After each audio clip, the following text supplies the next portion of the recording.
नमस्कार, स्वागत है आपका। आप देख रहे हैं प्राइम टीवी और मैं कीर्ति। करते हैं शुरुआत आज की कुछ खास रिपोर्ट्स की। और भारत में ट्विटर के कारोबार पर संकट मंडराने लगा है। सरकार ने एक और नोटिस भेजकर माइक्रो ब्लॉगिंग प्लेटफॉर्म से कहा है कि वो 1178 खातों को ब्लॉक करे। सरकार को शक है कि ये अकाउंट्स खालिस्तान समर्थकों के हैं या फिर इन्हें पाकिस्तान से शह मिली है। देखिए इस पर हमारी ये खास रिपोर्ट। किसान आंदोलन को लेकर जिस तरह से सोशल मीडिया पर अफवाहें फैलाई जा रही हैं, उसको लेकर सरकार अब सख्त दिखाई दे रही है। केंद्र सरकार ने ट्विटर से किसानों के विरोध प्रदर्शनों के बारे में गलत सूचना और भड़काऊ सामग्री फैलाने वाले 1178 पाकिस्तानी खालिस्तानी अकाउंट को हटाने के लिए कहा है। गणतंत्र दिवस के मौके पर 26 जनवरी को किसान ट्रैक्टर रैली के दौरान हुई हिंसा के बाद से सरकार पूरी तरह से सतर्कता बरतती दिखाई दे रही है। सरकार की ओर से सोशल मीडिया पर भी किसान आंदोलन को लेकर नजर रखी जा रही है ताकि इसकी आड़ में कोई साजिश न रची जाए। इसी क्रम में सरकार ने ट्विटर को नोटिस जारी की है। इसमें सरकार ने माइक्रो ब्लॉगिंग साइट से कहा है कि वह 1178 अकाउंट्स को ब्लॉक करे। सरकार के अनुसार इन सभी अकाउंट का संबंध खालिस्तान या फिर पाकिस्तान से है। सूत्रों ने कहा कि ट्विटर के लिए आईटी अधिनियम की धारा 69A के तहत जारी निर्देशों का पालन करना बाध्य है। गृह मंत्रालय और अन्य सुरक्षा एजेंसियों से सलाह लेने के बाद हाल ही में आईटी मंत्रालय की ओर से ट्विटर से इन अकाउंट को बंद करने को कहा गया है, लेकिन ट्विटर ने अभी तक मांगों पर कोई प्रतिक्रिया नहीं दी है। गृह मंत्रालय की एक रिपोर्ट के बाद आईटी मंत्रालय द्वारा ये मांग की गई है। नई सूची में खालिस्तान के प्रति सहानुभूति रखने वाले और पाकिस्तान लिंक वाले अकाउंट शामिल हैं। कुछ स्वचालित चैट बॉट हैं जिनका उपयोग किसानों के विरोध प्रदर्शन के दौरान गलत सूचना को बढ़ावा देने के लिए किया जा रहा है।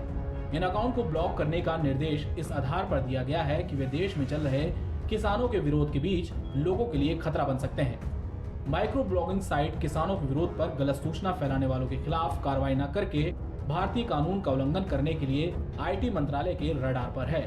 Output desk prime TV.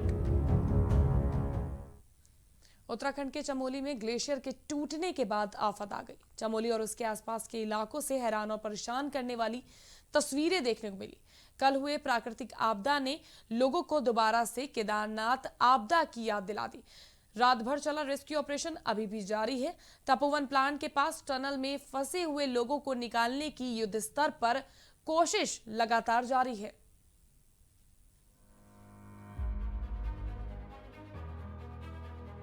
Uttarakhand में बीते दिनों आई प्राकृतिक आपदा ने कई इलाकों में तबाही मचाई।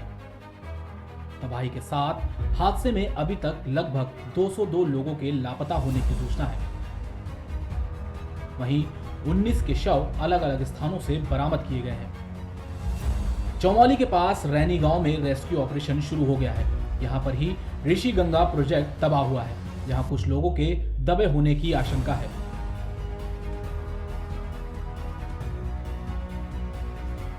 तपोवन टनल में आईटीबीपी का रेस्क्यू ऑपरेशन जारी है। राहत कर्मियों के सामने सबसे बड़ी चुनौती तपोवन डैम के पास सुरंग को खोलने की है।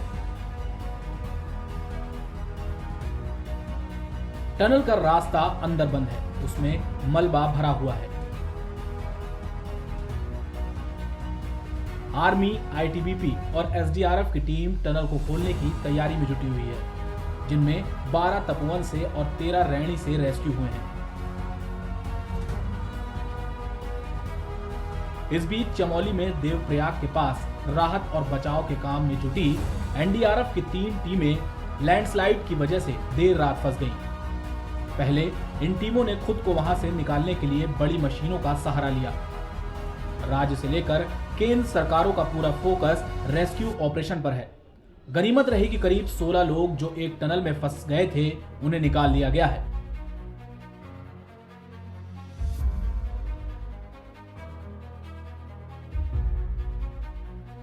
उत्तराखंड आपदा पर सीएम रावत ने कहा कि आपदा को लेकर पीएम नरेंद्र मोदी बेहद गंभीर हैं और उन्होंने कई बार फोन कर घटना की जानकारी ली है। इसके साथ उन्होंने राहत कार्यों में कोई कसर न छोड़ने की हिदायत देते हुए सभी जरूरी मदद का आश्वासन दिया है।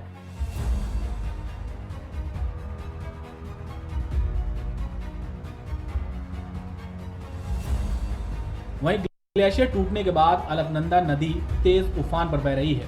इसके बाद मैदानी क्षेत्रों में भी गंगा का जलस्तर बढ़ने की आशंका जताई जा रही है। इसको लेकर लोगों को सतर्क रहने को कहा गया है। वहीं पीएम मोदी ने भी चमोली त्रासदी पर दुख जताया है।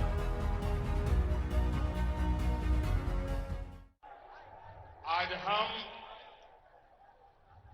मां गंगा के एक छोर पर है, लेकिन जो मां गंगा का उद्गम स्थल है, वो राज्य उत्तराखंड इस समय आपदा का सामना कर रहा है। एक ग्लेशियर टूटने की वजह से वहां नदी का जलस्तर बढ़ गया,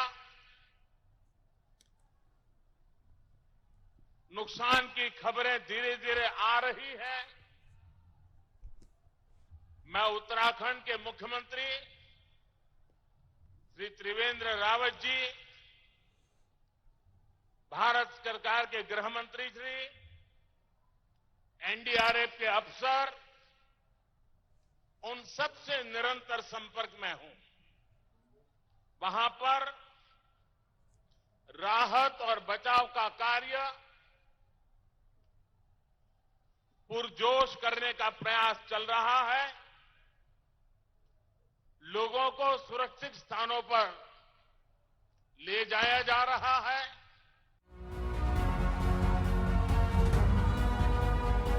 उत्तराखंड त्रासदी पर फ्रांसीसी राष्ट्रपति इमैनुअल मैक्रों ने संवेदना जाहिर की है और इमैनुअल मैक्रों ने भारत के साथ पूरी एकजुटता व्यक्त की है।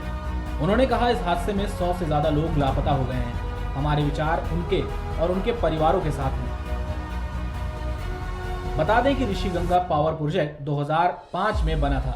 ये पावर प्रोजेक्ट 13 मेगावाट से ज्यादा क्षमता का निजी प्रोजेक्ट है। खैर, मलबे से लोगों को निकाला जा रहा है और राहत और बचाव कार्य तेजी से चल रहा है। Output desk, prime TV.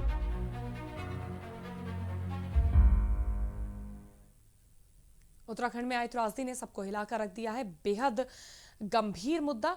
इसी के साथ हम अंत करते हैं और फिर हाजिर होंगे कुछ ऐसे ही खास रिपोर्ट के साथ। तब तक के लिए आप देखते रहिए प्राइम टीवी।